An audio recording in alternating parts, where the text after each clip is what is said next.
My son, what happened in here? Bakit may bitbit ang mga guards? Tanong ng mommy ni William na si Madam Glamorosa. Why are you here, mom? Nakasimangot na tanong ni William. What kind of question is that? Of course I'm here to meet my daughter-in-law. Nakangiting sagot ni Madam Glamorosa at napatingin kay Elena. Good evening, po, pagbibigay galang ni Elena. Wow, ang ganda ng wife mo. My son, sigaw nito. Nagulat si Elena dahil parang bagets at bata lang kung kumilos ang mommy ni William at napakaingay pa nito. Napailing na lang si William. Her mom will never stop bothering her kapag hindi nito nakilala si Elena. Sana lang ay hindi mabingi si Elena sa ingay ng kanyang mommy. Yeah, meet my wife, Elena. Pakilala ni William. Hello my daughter. Bati ni Madam Glamorosa kay Elena. Hello po, nakangiting sagot ni Elena. Wait, kanina ka pa, unang po my daughter. Look at me. I'm still young and beautiful. Call me, mom or mommy Glamorosa, utos nito kay Elena. Napatingin si Elena sa ayos ng mommy ni William. Bagay nga rito ang pangalan na Glamorosa dahil kumikinang ito sa mga diamant. Nadaig nito ang madrasta ni Elena na si Valeria sa dami ng mga alahas sa katawan. Ah, okay, mom, alanganin na sagot ni Elena. That's great, let's go. Naghihintay na ang daddy ninyo for our dinner. Masayang sabi ni Madam Glamorosa. Come here my daughter. Hinila niya si Elena at sabay na silang naglakad. Si William ay nakasimangot parent. Gusto niyang makausap si Elena nang sila lang dalawa pero asungot ang kanyang mommy. Natakasan niya na ito kanina pero nahuli parent siya. At sa hindi inaasahang pagkakataon ay makakasalubong nila ang pamilya Zamora. Malayo pa lang sila ay abot hanggang tenga na ang ngiti ni na Valeria at Veronica. It's trouble, sigaw ni Elena sa kanyang isipan. There you are Elena, who is she? Nakangiting tanong ni Valeria. Malapad ang kanyang ngiti nang makita ang kumikinang na mga diamant ni Madam Glamorosa. Napakalaking pink diamond ring ang nasa kamay nito.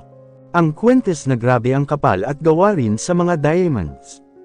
From head to foot, Madam Glamorosa is shouting for wealth. At ito ang mga gustong kaibiganin ni Valeria. Kahit naiinis siya at buweset na buweset sa swerte na inabot ni Elena ay kaya pa niyang magpanggap para maging close si Madam Glamorosa. Who are they? Nagtatakang tanong ni Madam Glamorosa. Lam Ella Ina's father. Nice to meet you. Inilahad pa ni Lorenzo ang kanyang palad. Tinanggap naman ito ni Madam Glamorosa nang malaman niya na pamilya pala ito ni Elena. I am Glamorosa but they call me Madam Glamorosa. L.M. Williams' mother. Nakangiting sagot ni Madam Glamorosa. It's a pleasure to meet you Madam Glamorosa. Parang biglang naging maginoo si Lorenzo. Katulad din siya ni Valeria. Kung nasaan ang pera ay imposibleng hindi nila maamoy. Kaya bagay na bagay nga silang dalawa. Pakiramdam ni Lorenzo ay naka-jackpot siya kay William. Buti na lang at pumayag siya na ipakasal si Elena. Why don't we eat dinner together? Come on, pag-iimbita ni Madam Glamorosa. Si Elena ay tahimik lang pati si William. Gustuhin man nilang tumutol ay hindi pwede. Baka magtaka ang mommy ni William. Kapag may time ay nais na ipaliwanag ni William sa kanyang pamilya ang sitwasyon ni Elena with her family. Patuloy pa rin na pinapahirapan ni Valeria si Evelyn. At minsan ay inuutusan niya ang mga sekretong bodyguards nito na bigyan ng pagkain si Evelyn. He will surely get Ella Ina's mother from hell. Naghihintay na ang daddy ni William sa kanila. At hindi rin ito inaasahan na buong pamilya pala ng asawa ng anak nila ang kanilang makaka-dinner. Seryoso ang mukha ni Ricardo. Hindi katulad ng mommy ni William. Kaya medyo maingat si Elena sa kanyang mga galaw at pagkilos. Pero itong si Veronica ay magaslaw at mas malikot pa sa Poloka. Napatingin si Elena sa kanya dahil ang saya-saya nito kahit nakakulong ang boyfriend na si Dylan. Wala itong pakialam. Hindi alam ni Elena kung kailan ito magbabago sa mga pinaggagawa nito.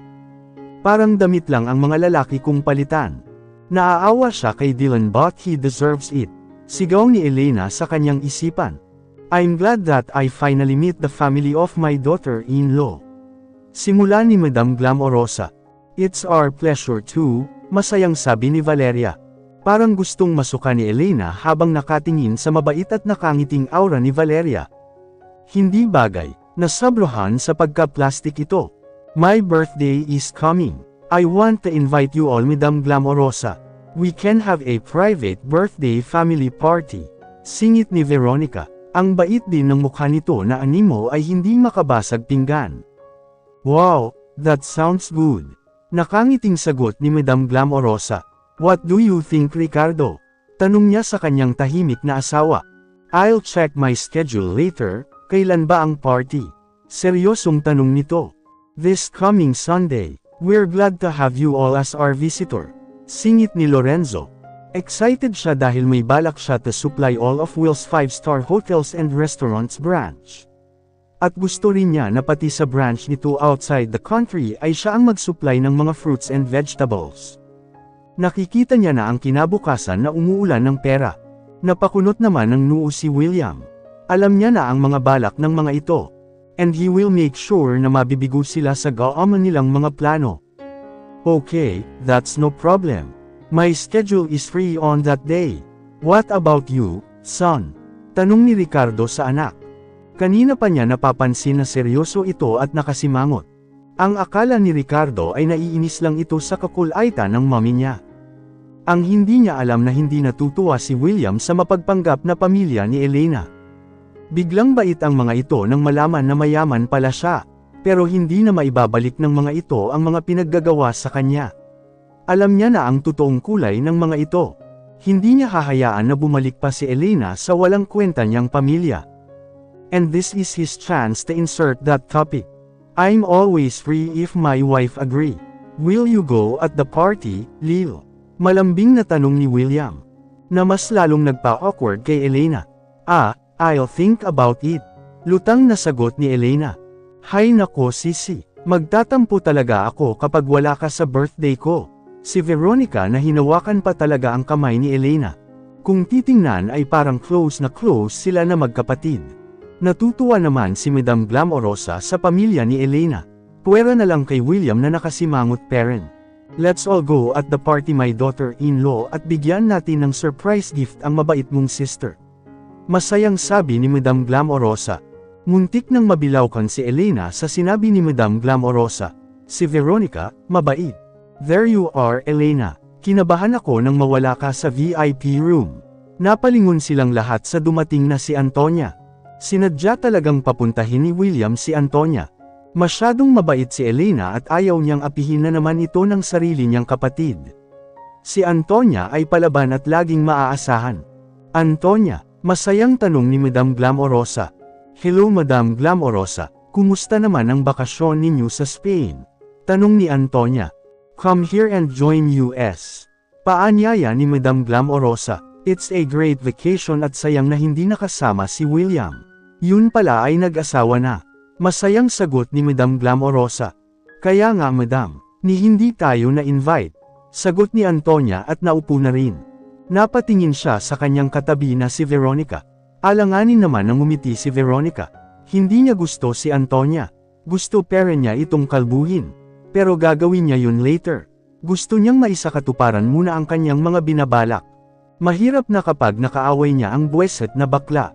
At ano naman ang ginagawa ng legal daughter dito? Ang mas magaling at ang mas maganda raw kay Elena. Nakasmirk na tanong ni Antonia habang tinitingnan si Veronica from head to foot. Napahigpit naman ng kapit si Veronica sa kanyang kutsara at tinidor. Naiinis na siya sa baklang ito at gusto niya ng suntukin at kalbuhin. Pero patience parent siya para sa kanyang masamang balak. She sighed deeply bago sagutin si Antonia. I'm sorry for that Antonia, I'm just only joking at that time. Just never mind what I said. Nakangiti ng hilaw si Veronica, pinipigilan niya na huwag lumabas ang kanyang pagiging brotinella at baka pumalpak pa ang kanyang mga plano. What about being a legitimate daughter? Nakangising tanong ni Antonia. And how about Elena as an illegitimate daughter? Dagdag pa ni Antonia. Kanina pa nangigigil si Valeria sa baklang si Antonia pero pinipigilan niya lang.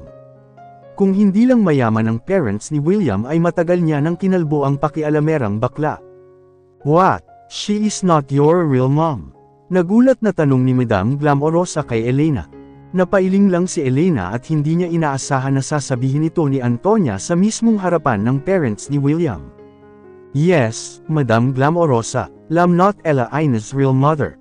But I treat her as my own daughter. Singit ni Valeria na pinipilit pero ngumiti kahit mukha ng constipated. Wow, that's so good of you Valeria. Papuri ni Madam Glamorosa. Thank you, pasasalamat ni Valeria. At hindi ito nagustuhan ni William. Speaking of Elena's mom, singit ni William, I would like to pay their debt. 1 billion, right, Tita Valeria, nang uuyam na tanong ni William. 1 billion, that's so big for a debt. Ano ba ang mga utang ninyo my daughter-in-law? Curious na tanong ni Madam Glamorosa. Bigla naman kinabahan si Valeria. Kapag nalaman ni Madam Glamorosa ang mga pinaggagawa niya sa mag-inang Elena at Evelyn ay baka hindi niya maging kaibigan ito. She wants to be friends with Madam Glamorosa dahil madami itong connections at puro mayayaman ang mga circle of friends nito. Just never mind that Elena. It's just a slip of tongue kaya nasabi ko yun. Nag-away kasi kaming mag-asawa Madam and you know kapag galit ka ay kung ano-ano ang pinagsasabi mo. But never mind that Elena, paliwanag ni Valeria. Inunahan niya talaga si Elena sa pagsagot. That's good to hear. Thank you for taking care of my daughter-in-law. Pasasalamat ni Madam Glamorosa. My pleasure, masayang sagot ni Valeria. Masaya siya at nalusutin niya ang patutsyada ni William. Pero magpapatalo ba si William? Hindi. I'm glad Tita Valeria. So, pwede na namin siyang kunin ni Elena from Zamora Mansion. Nakangising tanong ni William. Nanggigigil na talaga si Valeria. Pero nakangiti pa rin siya. Hindi niya hahayaan na makuha ni Elena ang ina. Ang saya nila na happy family na at mayaman pa. Ayaw niyang sumaya si Evelyn at hindi ito maaaring umalis sa kanyang paningin lalo na at alam na nito ang sekreto niya. Sure, pero, pabitin na sagot ni Valeria. At hindi ito nagustuhan ni William. Alam niyang imposibleng pumayag ito sa laki ng galit nito kay Evelyn. Maybe after Lorenzo's birthday, we need Evelyn to help us with the party. Nakangiting sagot ni Valeria. Fine, kailan ba ang birthday mo Lorenzo? Seryosong tanong ni William. 3 months from now. Sagot ni Lorenzo. 3 months, bulong ni Elena sa kanyang isipan. Mas okay na yun kisa hindi niya makasama ang kanyang mama nang dahil sa 1 billion. Maghihintay siya, madali lang lumipas ang mga araw. Malaking pasasalamat niya na kay William ito. Okay, we'll wait. Elena, sabi ni William kay Elena. Tangulang ang isinagot ni Elena. Hindi siya makapagsalita ng maayos dahil awkward para sa kanya ang makaharap ang parents ni William with her family na puro plastic. My son, you should call him Dad. Bakit Lorenzo ang tawag mo kay Bulay? Nagtatakang tanong ni Madam Glamorosa. Hindi sumagot si William at nakairap lang ang mata. It's okay Madam. Hindi pa siguro comfortable si William na tawagin akong Dad. Let's give him a time, singit ni Lorenzo. Takot pa rin siya sa mga titig ni William na nakamamatay. Mas lalo na ngayon na napakayaman nito. But still, tutol ni Madam Glamorosa ngunit hindi natuloy ang kanyang sasabihin dahil nagsalita si Ricardo. It's enough hon, let's give our son some time. You should eat, utos ni Ricardo. Tumahimik na lang si Madam Glamorosa. Tatanungin niya na lang si William later about Elena's family.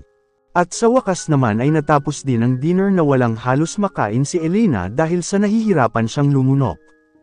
Pauwi na sila ng kanilang bahay at makakapag-usap na rin sila sa wakas. Parang panaginip lang ang lahat para kay Elena pero alam niyang mag-iiba ang kanyang buhay. Nagulat si Elena pagkababa nila ng kotse. Ang liwanag ng buong garden. Ang dating patay at walang buhay na garden ngayon ay punong-puno ng mga bulaklak. Pulang mga rosas at bulaklak na Elena na may iba't ibang mga kulay. Ang mga damo ay napalitan ng halimuyak ng mga bulaklak. May mga lights din sa buong paligid. Anong meron? Nagtatakang tanong ni Elena. Nagulat talaga siya pagbukas ni William ng gate. It's a celebration for the two of us, nakangiting sagot ni William. Naka-red carpet papapunta sa garden. Labis na na-overwhelm si Elena sa ginawa ni William. Ang ganda na ng kanilang garden. In just one day ay naging ganito na kaganda ang labas ng bahay nila. Talagang iba ang nagagawa ng pera. Ang imposible ay pwedeng maging posible. Bakit? Ay oo nga pala, we need to talk about your wheelchair, Liam. Naalala ni Elena ang kasalanan nito sa kanya. At ang pagiging CEO mo na muntik na akong himatayan dahil sa gulat. Dagdag pa ni Elena. Later, nakangiting sagot ni William. Let's eat first dahil alam kong hindi ka nakakain ng maayos kanina. Alam na alam talaga ni William kung anong nangyayari sa kanya. Muli siyang na-touch sa ginawa nito at ewan kung mababayaran ba niya ang mga kabutihan ni William. Pinaupo siya ni William at pinagbuhat pa siya ng bangko nito. Nagtataka talaga siya dahil sobrang gentleman nito ngayon. Isang palekpak lang ni William ay nagsilapitan na ang mga waiter na nasa gilid lang pala. Please, serve our dinner. Utos ni William. At nagsialisan na ang mga ito. Pagbalik ng mga waiter ay may daladala na silang tray ng mga pagkain. Steak at seafoods ang dinner nila. At amoy na ni Elena ang mabangong aroma ng mga ito. Ang sarap naman, mapapadami ata ako ng kain ko nito. Hehe, nakatawang sabi ni Elena. You look beautiful tonight. Sa dami ng asungot kanina ay hindi ko na nasabi sa'yo. Seryosong nakatitig si William kay Elena. At bigla siyang pinamulahan ng mukha. Nakakapanibago ang kilos ni William ngayon. May konting lamang at pag-iingat na hindi niya maipaliwanag. Thank you, pero huwag ka naman masyadong tumitig haha. Nakatawang sagot ni Elena. Idinaan na lang niya sa tawa ang hiya na kanyang nadarama sa mga oras na ito. Let's eat. Paanyaya ni William. Papakainin muna niya si Elena bago ang kanyang confession. Yes, he's ready to confess his feelings. Sa sandaling nagkakilala sila ni Elena ay mabilis niya itong nakagaanan ng loob at ito lang ang babae na tumingin sa kanyang puso at hindi sa kanyang panlabas na anyo. Ito lang ang tumanggap sa kanya kahit sa simula ay napilitan lang ito pero kalaunan ay lagi siyang ipinagtatanggol ni Elena sa mapang-api nitong pamilya. Ang sarap, Liam. Thank you for the food. Masayang sabi ni Elena habang kumakain. Alam na alam talaga ni William ang mga paborito niya. Matapos kumain ay pumasok si William sa loob ng bahay nila at sinabihan si Elena na maghintay sa garden. Nagulat si Elena nang may biglang tumugtog na piano. At lumabas si William na may dalang bouquet of red roses and Elena flowers. Nakangiti ito habang papalapit sa kanya. At ang gwapo ni William. Walang babae na tatanggi rito. At ang swerte ni Elena na naging asawa niya ito. Pero ang alam niya ay arranged at forced marriage lang ang nangyari sa kanilang dalawa. Ang rason ni William ay ang magkaroon ng tagapagmana habang siya ay napilitan dahil takot siya para sa kaligtasan ng pamilya.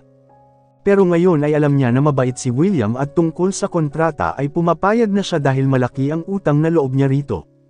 Flowers for you, nakangiting sabi ni William at iniabot kay Elena ang mga bulaklak. Thank you, inamoy ito ni Elena at fresh na fresh pa ang mga bulaklak. Alam ni Elena na hindi biro ang nagastos ni William sa lahat ng ito at nagpapasalamat siya sa effort nito na mapakain siya ng mga masasarap. I love you, Elena. Biglang bagsak ni William na ikinagulat ni Elena. Hindi niya inaasahan na magtatapat si William sa kanya. Ha? Nagulat na tanong ni Elena at muntik niya nang mabitawan ang mga bulaklak. I said, I love you, Elena. Seryosong sabi ni William. Hindi siya nakapaghanda sa diretsahang pag-confess nito. Ginulat talaga siya ni William. I'm speechless. I don't know what to say. Sagot ni Elena. Do you love me? Muling tanong ni William. Hindi alam ni Elena kung bakit biglang nag-confess si William. Hindi niya napaghandaan ito at hindi niya alam ang isasagot. I honestly don't know what to say, Liam, seryosong sagot ni Elena. Napabuntong hininga si William ng malalim. Kung mabibigo siya ngayon ay ito ang unang beses. Pero okay lang sa kanya dahil alam niyang tunay ang ipinapakita ni Elena at hindi ito katulad ng mga babaeng nakilala niya noon na mapagpanggap. You didn't even like me. Malamlam ang mga mata ni William habang nakatitig kay Elena. At medyo na-guilty si Elena. Pero nabigla talaga siya.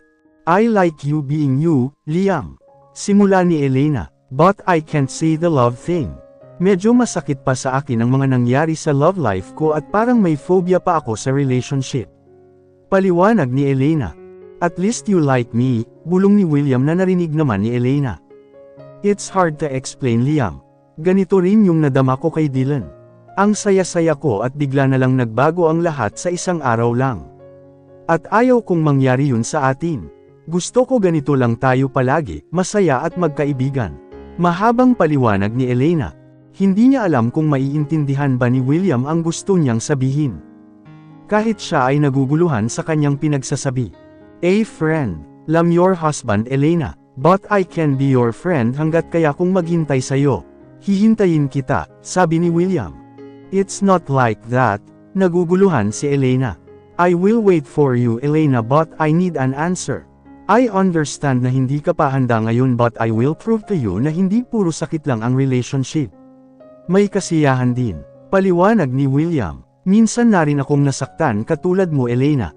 And I learned to trust and love again because of you, I hope na ganun ka rin. Na sana buksan mo ang puso mo para sa akin.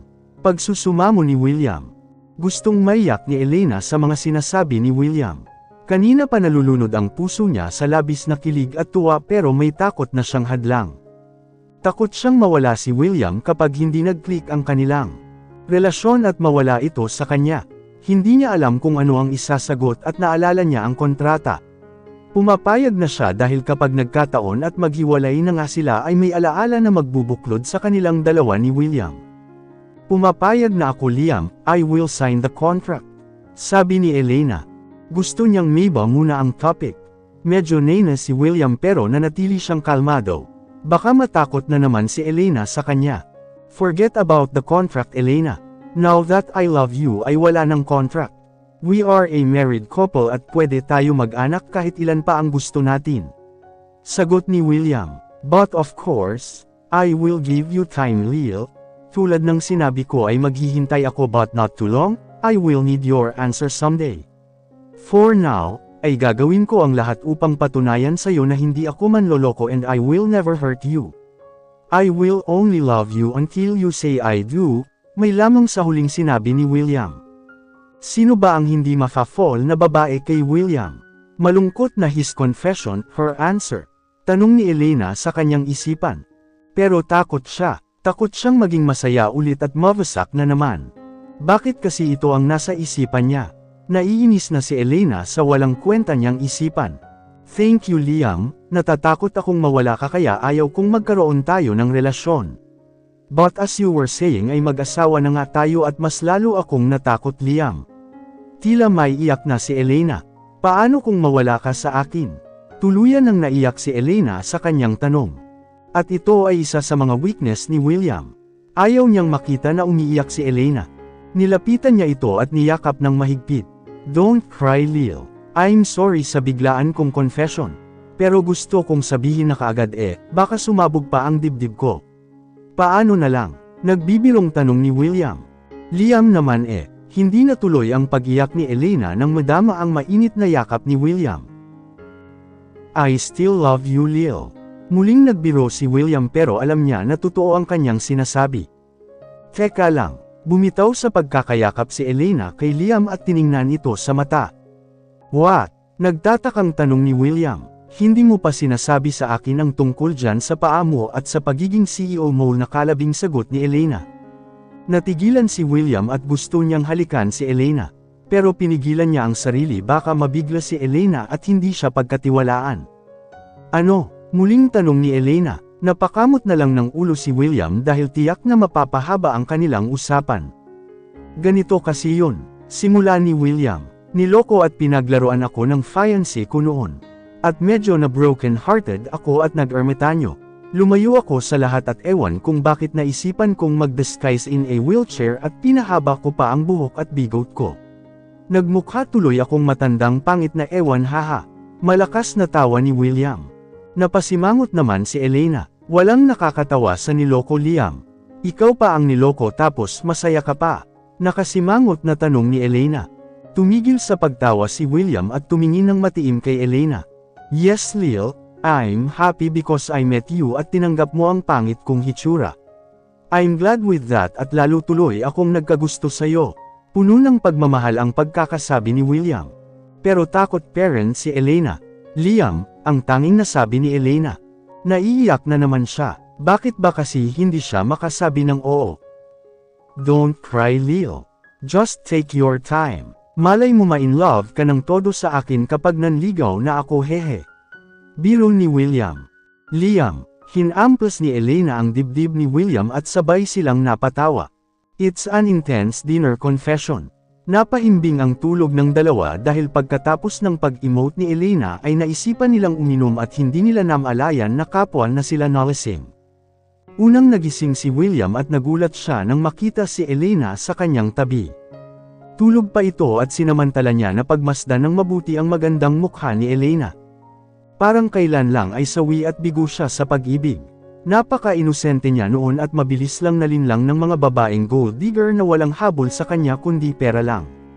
Natuto siyang maging wise nang sumali siya sa pinaka-notorious na mafia group, ang Dragon King Organization. Naging kaibigan niya si Henry Ho, ang mafia boss ng nasabing organisasyon. Sa loob ng 5 taon ay namuhay siya na walang pakialam at emosyon. Sinanay niya ang puso na maging matigas at kinondado sa sinumang manlolokong babae. Sinadya niyang naka-wheelchair at maging pangit sa paningin ng mga tao. At nagkaroon siya ng katahimikan dahil walang lumapit sa kanya. Pero na-bored siya at nawalan ng gana. Kung ganito lang din naman ang kanyang kasasapitan. Ang mag-isa lang sa buhay ay mas mabuti pang magkaroon siya ng anak na gagawin niyang tagapagmana at aalagaan niya para mapawi ang boredom. Nang makilala niya si Lorenzo ay out of boredom lang din ang kanyang pagsugal na makahanap ng babaeng mapapangasawa, pagkatapos ay unokon and then the annulment will follow. And out of the blue ay ibinigay ng Diyos si Elena sa kanya. Ito lang ang babaeng nagtanggol sa pangit at naka-wheelchair niyang kaanyuan. Tinanggap siya ni Elena ng buong buo kahit natatakot ito sa kanya. Plus points na ang kagandahan ni Elena. Feeling niya ay naka-jackpot siya. Alam niyang hindi madali kay Elena ang muling magmahal. Dahil sa gagawang manloloko na si Dylan ay nasaktan ng gusto ang puso ni Elena. At handa siyang maghintay kahit pa sinabi niya na kailangan niya ng sagot. Siyempre kailangan niya makasiguro na mahal din siya ni Elena. Hinawi ni William ang buhok ni Elena na nakatikip sa kanyang mukha. Beautiful, bulong ni William. At hindi niya akalain na naghihilik pala si Elena kung matulog. Napangiti si William. Hindi naman maingay at malakas ang paghihilik ni Elena. Sakto lang at cute pakinggan.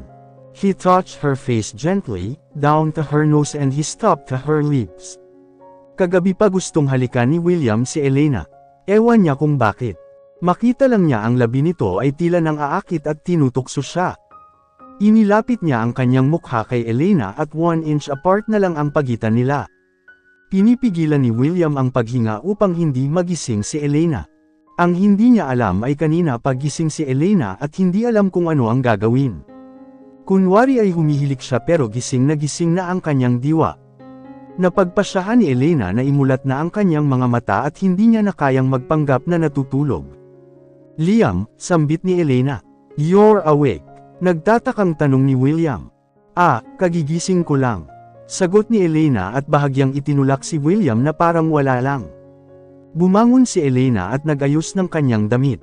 Bakit dito ako natulog? Tanong ni Elena. Gusto niyang i-divert ang isipan ni William at baka kung ano na naman ang maisipan nitong gawin. Hindi ka na makapaglakad sa sobrang kalasinggan mo kagabi. Kaya dito ka na lang natulog. Paliwanag ni William na nagpahid ng pawis sa kanyang noo. Muntik na kanina, sigaw niya sa kanyang isipan. Ayaw niya takutin si Elena dahil may tiwala ito sa kanya, but his body is a traitor. Palagi na lang ito natutokso sa angking karisma ni Elena. Maya-maya ay nakarinig sila ng sigaw. Wake up lovebirds! Sigaw ni Antonia na kanina pa doorbell sa gate nila. Bakit nandito si Antonia? Tanong ni Elena kay William. Oh, he's here to personally do your makeup and dress. It's your first day of work. Kaya gusto niya siya ang mag-ayos sa'yo. Paliwanag ni William at iniwan na si Elena upang buksan ang gate. Naiwan naman si Elena na nagtataka. Madam, sigaw ni Antonia nang makita si Elena. Nagbeso ito sa kanya at gumanti rin si Elena. Medyo nasanay na siya makipagbeso ng dahil kay Antonia. Hello, good morning. Bati naman ni Elena. I brought some breakfast for you. Dito na rin ako makikikain. Inagan ko talaga madam para ako ang mag-ayos sa'yo. Lilipad kasi ako sa Paris next week. Mahabang sabi ni Antonia. I don't understand. Bakit kailangan akong ayusan? Nagtatakang tanong ni Elena. Hindi pera niya maintindihan ang ibig sabihin nito. Let's go at doon tayo mag-usap while eating our breakfast. Hinila na ni Antonia si Elena papunta sa kusina. Nandun na si William at ihinahanda ang dalang pagkain ni Antonia. It's your first day as Madam CEO Elena. And I want to make you beautiful today. Excited na sabi ni Antonia habang kumakain. Muntik nang mabitawan ni Elena ang pancake na kanyang hawak. Ano? Nakatingin siya kay William habang nagtatanong. You heard it right, Lil. You're the Madam CEO of Will's 5-star hotels and restaurants. Masayang sabi ni William. Nananaginip ba siya? Tanong ni Elena sa kanyang sarili. Parang naging fairy tale ang buhay niya kahit nagsimula ito sa horror. Are you sure? Lutang na tanong ni Elena. Noon ay isang room attendant lang siya, ngayon ay Madam CEO na. Ang taas naman ng inakyat niya. Totoo ba ito? Tanong muli ni Elena sa kanyang sarili. Yeah, natutuwang sagot ni William. Natutuwa siya sa inosente at genuine na reaksyon ni Elena. At gusto na naman niya itong halikan. Umayos ka, saway ni William sa kanyang sarili. Hay nako Elena, asawa ka ng CEO. Of course, sino pa ba ang magiging Madam CEO? Tanong ni Antonia.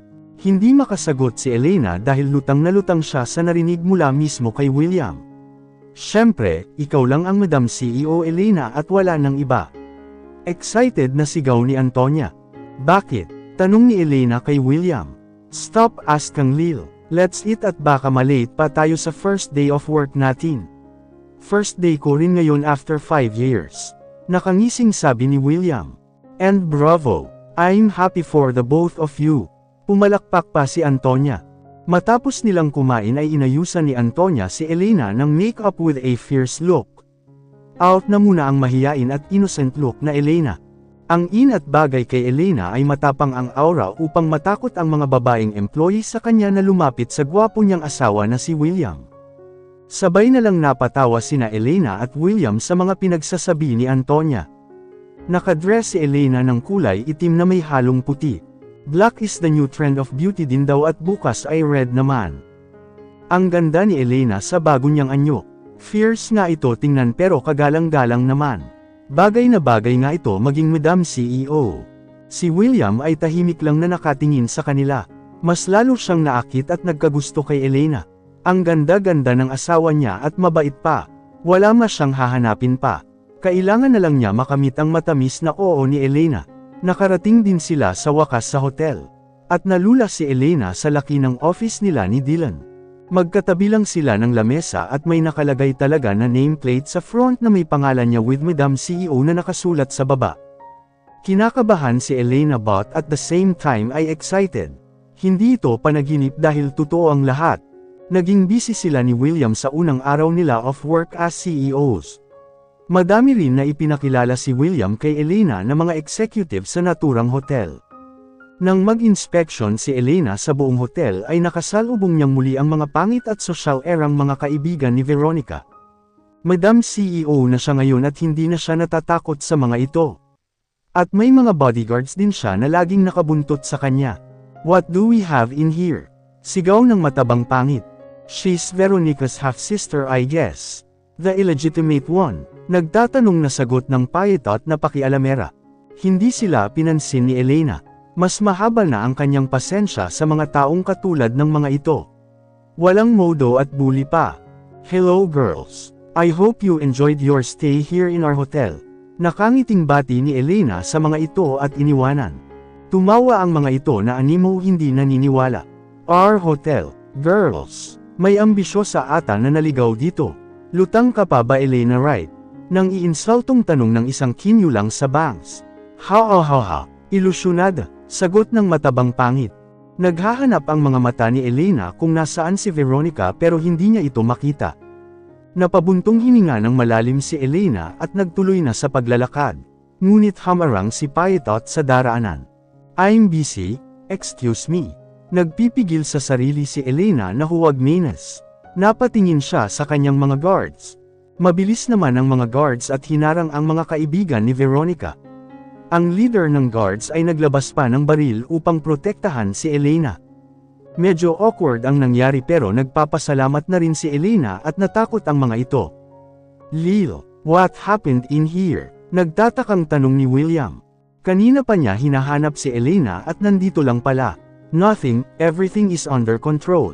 Nakangiting sagot ni Elena. Para naman kay William ay hindi naman mukhang under control dahil naglabas ng baril ang isang guard. Ay ang gwapo, tiliyan ang mga bruha pagkakita kay William. Bahala nang may baril na nakatutok sa ulo nila basta makaharot at makapag-landing lang. Napasimangot si William. Ang pinakaayaw niya sa lahat ay yung mga malalanding pangit. Samantalang si Veronica ay nakasimangot na pabalik sa kanyang mga kaibigan. Nalibot niya na ang buong hotel at hindi niya makita si William. Narinig niya ang hiyawa ng mga kaibigan at napangiti siya nang makita ang gwapong si William. Ngunit agad din siyang napasimangot nang makita si Elena. It's her chance na malapitan si William kaya titiisin na lang muna niya ang pagmumukha ni Elena. Sisi, masayang bati ni Veronica at nagbeso pa talaga kay Elena. Nabigla si Elena at hindi kaagad nakagalaw. Magaling talaga si Veronica magpanggap. Ito ang sigaw ng kanyang isipan. Veronica, pakisabihan yung mga kaibigan mo not to cause trouble in here. Utos ni Elena na may halong pakiusap. Napangiti ng hilaw si Veronica at gusto niyang suntukin si Elena dahil sa ginawa nitong pag-utos sa kanya.